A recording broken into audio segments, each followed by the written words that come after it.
film begins with a retired soldier. He decided to start a new life. He wanted to follow his passion for cycling. While riding, he reached a lonely town. He spotted a shop. When he went inside, he saw it was a bar. He saw a girl named Angeline. He grabbed a beer and sat at a side table.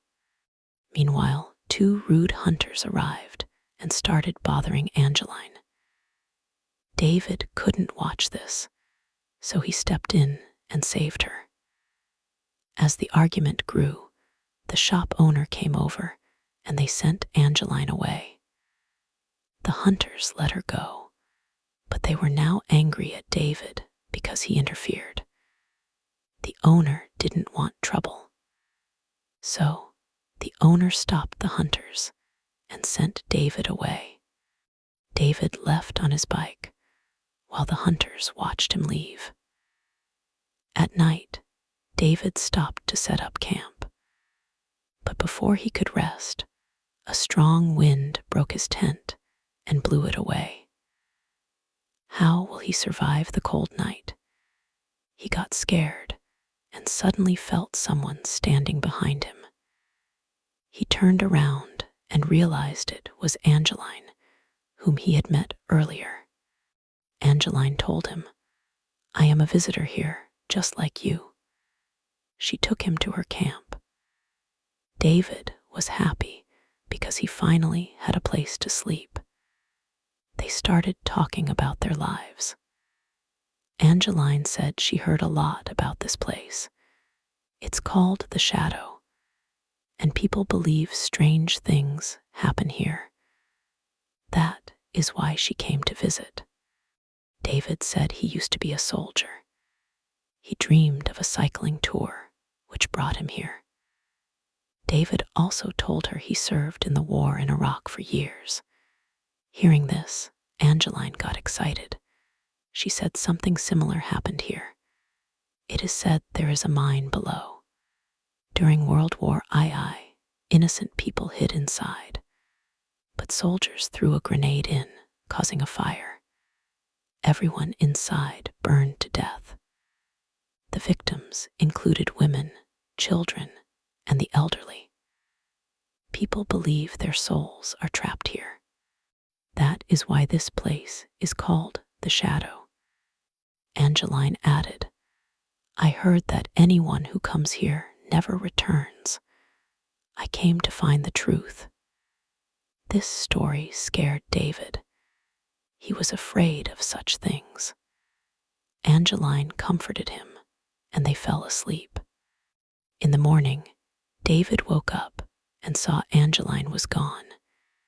He went outside and saw her watching the sunrise on a cliff. He went to join her. They spent a long time there eating breakfast. Then they left on their bicycles. In the forest, they spotted some deer and stopped to watch. The forest scenery was beautiful, but suddenly the beauty turned into fear. When Angeline saw the hunters had arrived and were about to kill the deer, she shouted. The deer ran away before getting shot. When the hunters realized Angeline did this, they got very angry. After yesterday's fight, the duo had ruined their plans again. So they chased them in their car. They also had a dog. Angeline and David knew the men would follow. They rode their bikes fast to escape. But while running, Angeline's bike slipped and she fell, injuring her leg. David was ahead, but returned to help her. He saw the hunter's car was very close. The hunters started shooting. A bullet even hit David's hand. David got angry, grabbed a stone, and threw it at their windshield. The car flipped over, allowing David and Angeline to escape. They got far away and thought they were safe. So They sat by the river to clean David's wound. After first aid, they relaxed. Suddenly, they heard a dog barking. The hunters were still chasing them. They brought their dog to track them. The dog heard them and found them. A hunter knocked David down and aimed a gun, while the other harassed Angeline. David could not move because the man held him down. Angeline grabbed a spray bottle from her pocket and sprayed the hunter in the eye. This let David escape, and the dog ran off. The hunter tried to control the dog. David and Angeline ran for their lives. The two rode far away, leaving their luggage. The dog chased them. It followed for a while, but suddenly stopped. The area ahead had a strange mist and a spooky vibe. Since the dog stopped, it was clear that it was a haunted place. This was the shadowy area Angeline spoke of. Below them was the mine where innocent people had been killed. The dog refused to go, but the hunter knew they went inside. He followed them.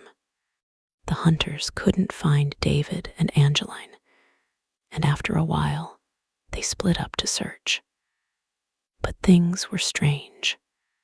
Their compass failed. They missed seeing the blood on the trees. David also fell off his bike. When he woke up, he saw his leg was hurt and he couldn't walk. His bike was broken too. The hunter heard his dog making noises. When he followed the sound and found his dog, he was shocked. Someone had burned his dog alive. He cried over his dog. Suddenly, someone stood behind him. He screamed. Then we see his friend, the other hunter. He heard the scream and went to check what happened. As he moved forward, he saw a trap on the ground. He avoided it, but someone grabbed him and dragged him away. Night fell, and we see David looking for Angeline. He found a house in the forest. The lights were on, so someone lived there. His leg hurt and he was hungry. He went to ask for help. Before he could move, a truck hit him. David got scared and stopped. Then a man captured him. The scene cuts to the next part, where we find David tied to a table. When he woke up, he saw the two hunters were also tied up. The man who captured them arrived. He knew they were awake. He turned on the bright lights, blinding them. The biggest hunter was making the most noise. The man tied him up tightly. Then he put an old camera in front of him and started recording. He wanted to record the man being tortured. To torture him, he heated the table. His body burned and melted to the table. He screamed in pain, and the psycho enjoyed watching. When he got bored, he turned off the heat and lights. The man looked strange. He picked up a frog and licked it like an addict. His eyes looked weird. He calmed down and returned to the room. The other hunter was so scared he peed himself.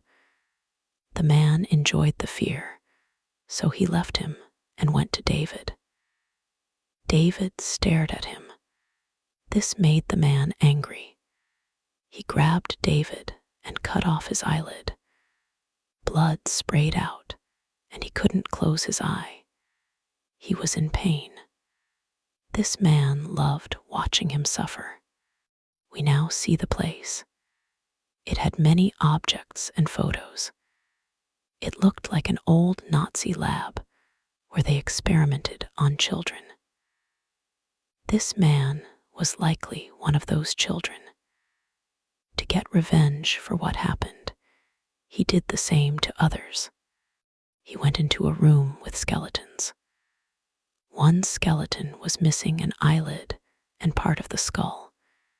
He did the same to David, and now he wanted to open David's head too. But David freed himself just in time. As he got up, he covered his injured eye with a cloth. He was struggling. He dropped something and made a noise. The man realized someone was escaping. David knew where the man was, so he locked him in. But before leaving, the man released poisonous gas into the room to kill them. David searched for a way out. He found the main gate, but the old locks were stuck. After trying hard, David opened the lock. Meanwhile, the hunters begged David for help. They asked him to save them. As David opened the door, he looked back at them. He was a soldier and couldn't leave them, so he freed them both. One hunter got up easily, but the burned man was stuck. They pulled him off the table, causing him great pain as he lost his skin.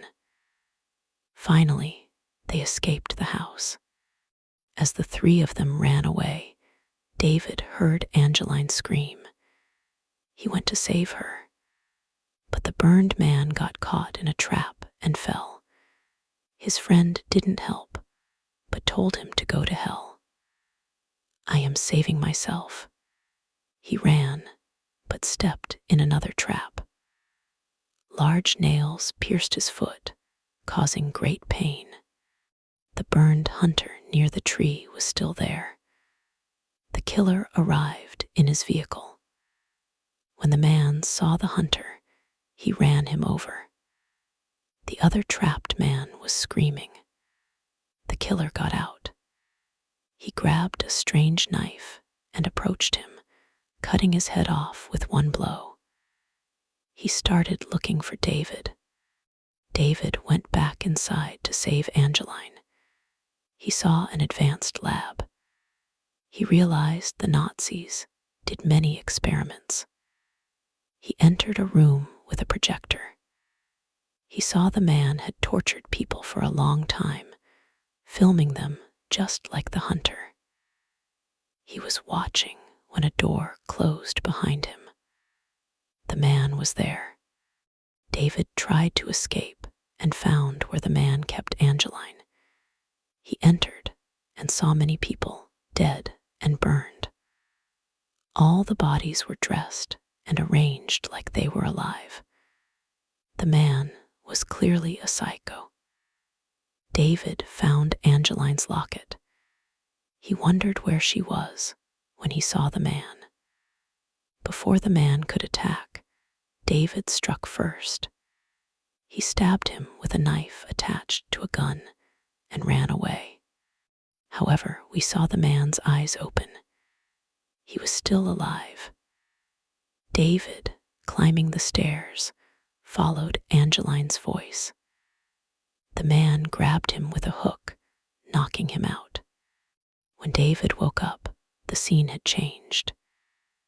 He was in a bright lab, lying on a table, covered in bandages. It seemed someone rescued him. A doctor and nurse were there. We see the doctor is the bar owner, and the nurse is Angeline. This reveals a major twist. Everything we saw wasn't real. It was only in David's mind. The owner was actually the doctor, and Angeline was a nurse. David's past was true. He was a soldier in Iraq. The hunters were actually his own companions. When capturing rebels, they all hid in a mine. To kill them all, David's companion threw a grenade to kill them all. David said it was wrong, but he was ignored, and everyone burned to death. The mission was done, but David was not happy. Many of them were innocent people hiding. Afterward, David fought his companions because they killed innocent people. A fight broke out, and a grenade exploded. Because of this, David's companions died, and David ended up here. Angeline was in his dreams because she was caring for him and talking to him. So she was in his thoughts. The whole movie was David's dream while he was unconscious. In his dreams, he did what he wanted, like the cycling tour. But reality mixed with his dreams. Like Angeline talking about death and his friends on the table. He decided that when he recovered, he would go cycling. But he didn't know he had lost both legs. Showing this sad reality, the movie ends, showing that not every dream comes true.